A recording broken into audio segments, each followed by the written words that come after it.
But given that the new phone looks identical to the iPhone 4, many are still thinking about what the inevitable iPhone 5 will bring. A lot of what was rumoured for the iPhone 5 has ended up on the 4S, so we've peered through the rumour fog again to bring you our definitive guide as to when we think you'll be able to get the iPhone 5, what it will look like, and why you should think about upgrading. The question of when we're actually going to see the next iPhone has taken a new twist since the iPhone 4S took the mooted October launch. Rumours of a delay because of faulty processors and the earthquakes in Japan affecting Apple's supply emerged, and now it seems we're first going to see the iPhone 5 in 2012.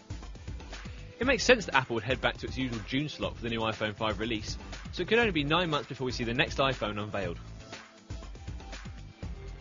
Any new iPhone is always the first device to show off the new iOS operating system from Apple, and we expect to see the same with the iPhone 5.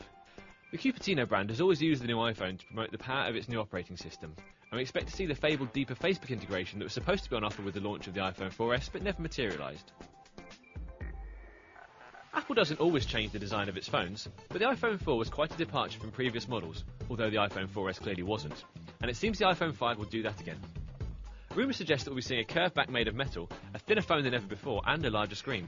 Something edge to edge will look beautiful, be a great selling point, and sit well with Apple's style ethic. The iPhone 4S joined the iPad 2 in the world of dual-core processors, with 1GB of RAM to help speed things along. The iPhone 5 won't push that much higher in all likelihood, unless apps become more power-hungry, but we will probably see another increase to the graphical processing power to make games and internet browsing even more efficient. News outlets have been quick to confirm the arrival of an iPhone Nano for years, as it makes sense Apple would debut a cheaper version in the same way as the iPod Nano has succeeded. However, it's almost certain we won't see an iPhone Nano announced, as we've seen no evidence whatsoever Apple is working on one.